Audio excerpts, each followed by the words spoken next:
Samuel Thuku grew up just north of the Aberdare Forest on one of 2 million farms in Kenya. Just like farmers all around the world, he woke up early to take care of his animals. His family grew a plot of vegetables and forage for their farm, their home, and the market. His mother went to the forest to collect firewood for energy for cooking and heating in their home. And Samuel learned how to work hard, and he had an excellent childhood living outdoors in the country. But this upbringing and the food system that supports it is in doubt. In a time of industrialization of agriculture, there is a new narrative forming around family farmers. They're inefficient, uneducated, and it's hard to get their products to market. The conclusion is that family farmers should look for work in the city or maybe migrate to another country. Parents should send their kids to school so they can find any other job possible because there is no future on the family farm. But if farmers have been producing food for thousands of years together in their family homes, when did this narrative change? About halfway through the 20th century, a new story of food emerged. Massive tracts of land, owned and managed by corporations, growing monocrops with enormous amounts of chemical fertilizers, pesticides, and fossil fuels. This huge explosion in grains facilitated the development of concentrated animal feeding operations, pushing the transition from family farms to factory farms for meat and dairy. I also grew up on a small farm. I woke up early, took care of animals, and we also grew a plot of vegetables and forage for our home. I learned how to work hard, and I enjoyed my childhood growing up in the country. One of the big differences between my childhood and Samuel's is that Samuel's neighbors were all family farmers.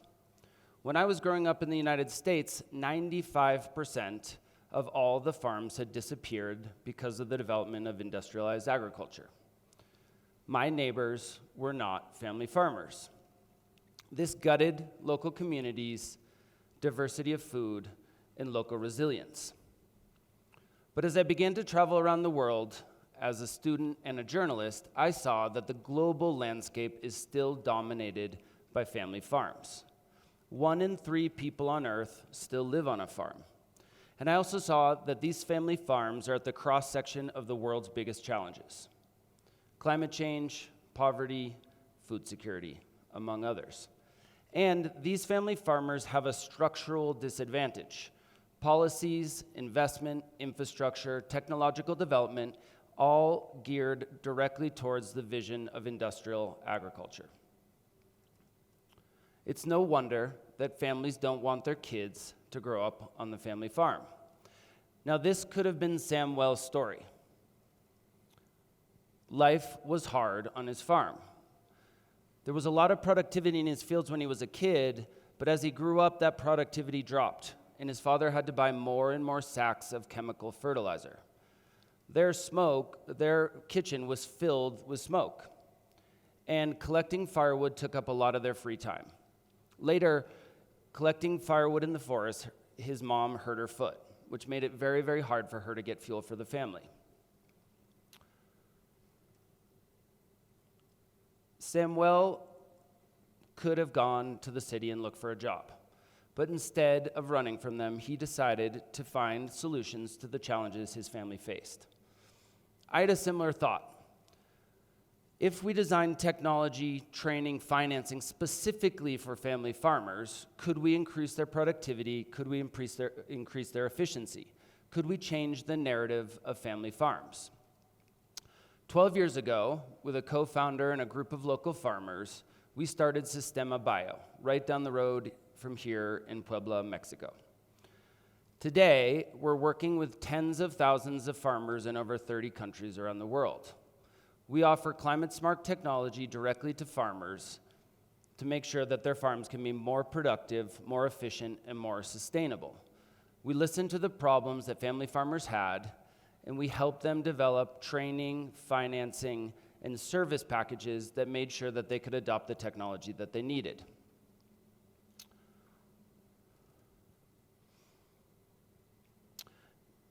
When we opened the Kenya office, Samuel was looking for a job. Instead of going to the city, he became a technician with Sistema Bio. He received some training in the field, worked with a handful of other farmers to install their biogas systems before he started his most important project, installing a digester at his family farm. He watched as the manure from his animals was transformed into clean energy and an excellent fertilizer. He watched as the productivity of his fields increased and they were able to reduce chemical fertilizer. He watched as there was no longer any more smoke in the kitchen. And because she didn't have to collect wood, his mom's foot got better. They had planted trees, but since they didn't have to harvest them for firewood, they decided to make a picnic spot behind their home. The family farm was a place where Samuel could imagine his future. Now, it is hard to work with family farms because they're very diverse places. Every farm is very different, and that's hard for an agricultural system that wants to plow everything into flat, tidy little rows. But I want to talk about this diversity for a second because it's one of the greatest feats of human innovation. Thousands of years ago, humans worked with nature to develop over 6,000 species that worked as food for people. Today, 8 species make up 75% of the calories consumed by people. I've had the great honor and pleasure of being able to try fresh food in farms all around the world. Agriculture creates landscapes. Landscapes is the backdrop for culture. Because what we grow is in part determined by the climate and the conditions of a local place, how we eat becomes a bridge between the local environment and the local culture. Food unites society with ecology. Now, farmers also have a series of differences amongst all this incredible, a series of similarities amongst all these incredible differences. Farmers work incredibly hard. They just have too many demands for their time. Families are integrated into farms, not just the physical space, but their budgets, their schedules, and their rituals. Farmers may not all have a formal education, but they are experts in their little place of the world, and they're dedicated to protecting it. And finally, farmers make economic decisions for their farms, but they also take into account the health and the well-being of their families and their communities when they do it. What we did at Sistema Bio was build a suite of technologies that focused on the similarities that farmers have, and then we built methodologies and incredible local teams to make sure that we could deal with their amazing diversity. That has allowed us to scale quickly and reach diverse corners of the world. Aquí en Puebla. What Samuel didn't know at the time, and here he is, as he was installing the digester at his family home, he made these decisions because of the social and economic impacts it would have on his farm. But what he didn't realize at the time is that this biogas system was reducing 10 tons of carbon equivalent every single year, destroying methane from his animals' manure, displacing wood fuel and LP gas, and displacing chemical fertilizers. Because his soil got healthier and trees were allowed to grow, he was absorbing carbon from the atmosphere. Biogas is a critical climate-smart technology.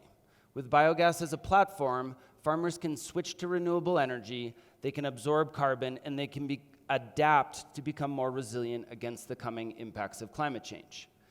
And this is true on 500 million family farms worldwide. Understanding the story of Samuel and our story working with tens of thousands of farmers, we're convinced it's time to change the narrative of family farms.